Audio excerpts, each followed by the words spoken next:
Hello, what's up? Good morning. Kumusta kayong lahat? Welcome to my YouTube channel. My name is Raymond and I will be talking about everything. Hindi. Pag-uusapan natin yung mga gusto nyong malaman, mga questions regarding the military since I am in the military, the United States Navy. This video is for all Filipino na nandito sa Amerika na nagbabalak na sumali, mag-serve sa US military, especially in the Navy. So ginawa ko tong video na to based on my own experience and doing some research too. Probably narinig niyo yung word na boot camp, kung saan dun yung basic training. Technically it is basic training. Tinawag lang boot camp. Before you will go to boot camp, before you will experience that boot camp feels, meron tayong tinatawag na enlistment process before going to boot camp. So, yan yung pag-uusapan natin ngayon. What are the steps to apply to US military, especially in the Navy? So, yun nga ang tanong, paano ba makasali sa US Navy? So, given for example, you are here in the country. So, kailangan yung presence mo is nandito sa US. Requirements is legal permanent residence for us, not US citizen who wants to join the military, and then you have to take the test. Anong test yan? The test is called ASVAB test. Stands for Armed Services Vocational Aptitude Battery Test. So, maraming sections yan. It covers basic general knowledge, science, math, and English. And some are mechanicals, technicals, like computers. And for all those sections, yung mga scores na yan is pagkasama-samahin at malalaman yan kung saan ka malakas. Kasi dyan din magbe-base yung job na pipiliin mo, kung saan ka magka-qualify. So, you have to take the test. So, first things first, before you take the test, you're not just gonna go take a test somewhere else. So, you have to talk to a recruiter. So, kailangan mo makipag-usap sa isang recruiter na malapit sa lugar nyo, sa isang Navy recruiter. You have to show the intention of joining the Navy, and they will ask you, of course, they will ask you, sign paperwork, not like sign na you're joining now. You just have to sign like normal personal data, and your name and everything, and your legal presence, like your requirements. Are you if you are allowed to join, and then if you have the paperwork after that, they will let you take an initial test. Proctored by a Navy recruiter, and then they will score it, and then if they think that you pass, then you will move forward. They will schedule you the real ASVAB test. They will schedule you for that test to a closest military entrance processing station, and then they will give you time to prepare for it, the test. So kailangan mong mag-prepare. You have to remember all your math, basics, algebra, something like that. And then, by the time, yung araw na mag-take ka na yung test, they will guide you. Of course, they will guide you along the way. The recruiters are there to guide you along the way on your journey before you ship out sa bootcamp. So yun nga, take the test, take ASVAB, a 3-hour proctored test, and then if you pass the test, you will go to MEPS. Yung sa experience ko is, after I passed the test, bumilis yung panahon, bumilis yung pagpaprocess. Agad-agad, sinedule nila ako papunta ng MEPS, which I'm from Maui. I joined the Navy from Maui, so I have to fly out the island going to Honolulu kasi nandun yung malaking military entrance processing station doon. So I have to go there, fly out overnight, stay there just to process. So yun nga, if you pass the test, or pass the ASVAB test, you will go to MEPS and start your processing. But if you fail, the recruiter will talk to you and give you the options. So MEPS stands for Military Entrance Processing Station. Talking about MEPS, you passed, boom. You gotta start a lot of paperwork now to gather all the paperwork that you need to be eligible to join, so that they will bring those things that you will bring to MEPS. And then sa MEPS, what are gonna be the expectations sa MEPS? Ang mangyayari dun is magme-medical ka dun. So what would happen to MEPS is, before that, so lahat ng mga nagjo-join ng military, US military, Navy, Marines, Air Force, Army, National Guard, Space Force, doon yung processing station. May mga offices doon na they have their own personnels that will help you and guide you all throughout your processing. So yun, when you go to MEPS, you go to medical. They will give you a full medical assessment of your body, everything, blood draw, test, everything that you can think of. Physical activity na like ranges of motion, wala ka bang that would hinder you and that will become a problem when you go to basic training. So that's it.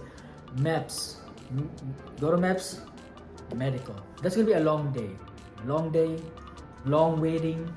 So you have kailangan yung baon mo is patience. Number one, even you're gonna join the military, you have to be patient kasi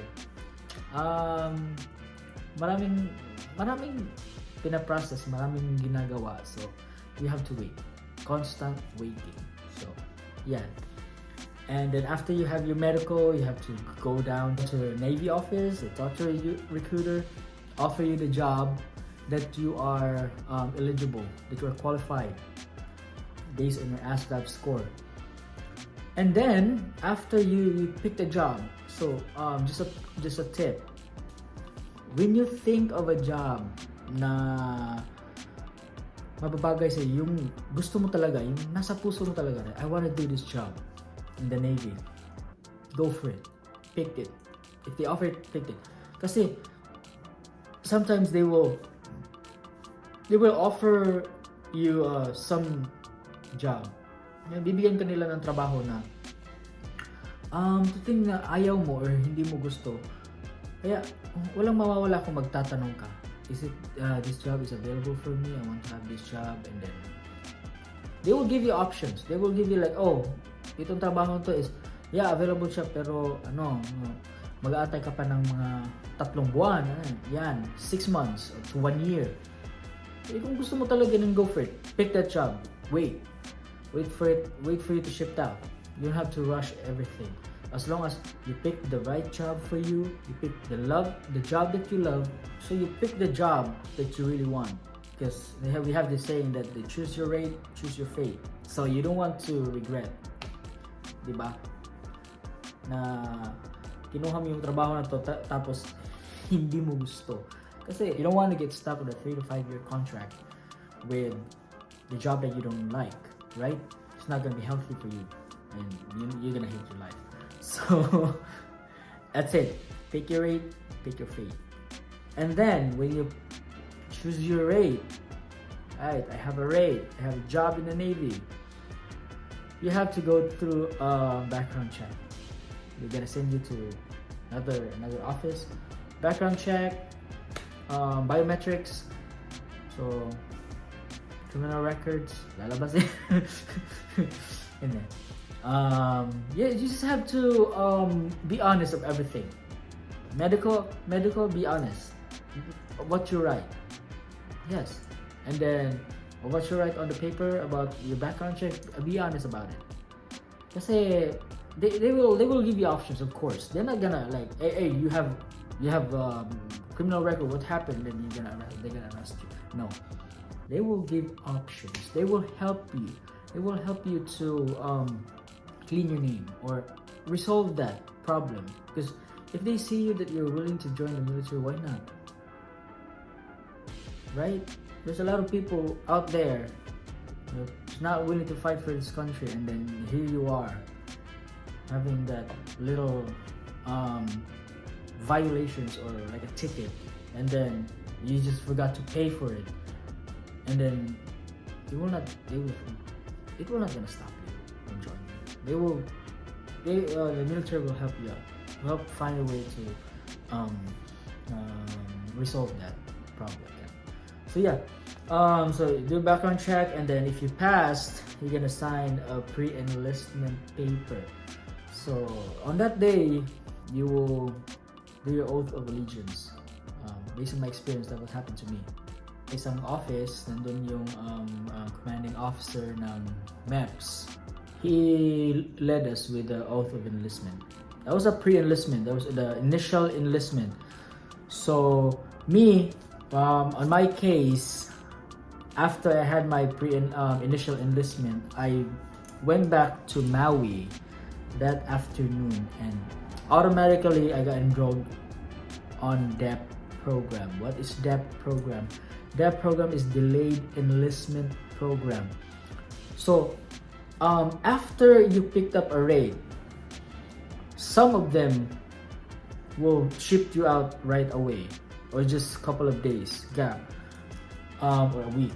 But some, they will be like 3 months, 6 months, 9 months to a year of waiting before you shipped out. So ang mangyayari, you have to go back to the local office where you joined, and then you will go there. They will train you. The recruiters will train you physically, mentally, para sa araw na mag-shift out ka na for boot camp.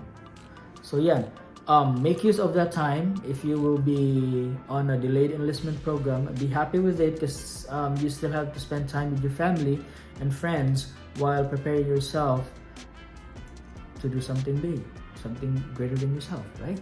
So yeah, me personally, I waited for 3 months to after my initial enlistment to get shipped out to basic training. So I used that 3 months to get physically active, and then mentally active. So everything that you need to learn initially before shipping out to boot camp, at least you are prepared. Ituturo nila sa iyo yan. Yeah, common courtesies. Common courtesies. So salutes, ranks and recognitions. Like you have to know the ranks and recognitions of the officers enlisted, starting from E1 up to O10. So yeah, you have to learn all the ranks and recognitions from E1 to O10. So it's a mahaba-habang training yan. And you have to memorize and be familiar. Not just memorize, be familiar with the Sailor's Creed and your general orders. So all of that, 12 general orders. Marami. You have to memorize that. Be familiar by heart. So sa DEP program, it will depend on your local Navy office and your local recruiters. So you will meet every week, and then you will have your PT, you will have your career counseling with your assigned Navy recruiters. So you have to check in probably every Monday, through phone, I don't know. And then, because that's what we do, we check in every Monday through phone, like checking in. that basically means that I'm still alive, I'm still willing to join, and tsaka, so yeah, every week my PT, physical training, so yan, you will go to a park or somewhere, you have to like run, bike. I would suggest don't just run onto a treadmill because it will not gonna help. Run to your neighborhood, run to a park. It should be moving, because in the Navy, you will be assessed to run on a track, oval, not on a treadmill. Okay? Marami kang matututunan within that months that you spend for depth or in depth. Kaya you have to make use of it. So ako personally, I was happy na sumali ako at saka napunta ako sa delayed enlistment program kasi I get a chance to prepare myself. So yeah, so just to wrap up everything, what are the process of joining the military, especially in the Navy? Talk to a recruiter, take the test, initial test, take the ASVAB. If you pass, make sure you pass, and you will. You go to MEPS. That's gonna be the start of your process in medical. Be honest with your answers in medical interviews. And for the background check, be honest with it, because if not, and they will find it out, bro, that's gonna be a problem. You might get charged of fraudulent enlistment. I forgot about the article, but you have to be honest. Okay, so yes, be honest of everything, and then prepare yourself physically and mentally, and then pick a rate that you really want. Pick a rate that when you get out of the Navy, it will help you find a job on the civilian world. Alright, and that's gonna be it. Thank you so much for watching this video, and thank you so much for your support. And if you find this video informative, please hit like, share, and subscribe, and hit the notification bell para ma-update kayo sa mga bago kong videos with regards to the military. And if you have some questions, leave it on a comment box, and I will try my best to answer it the best as I can. Thank you so much, guys, for watching. Peace out.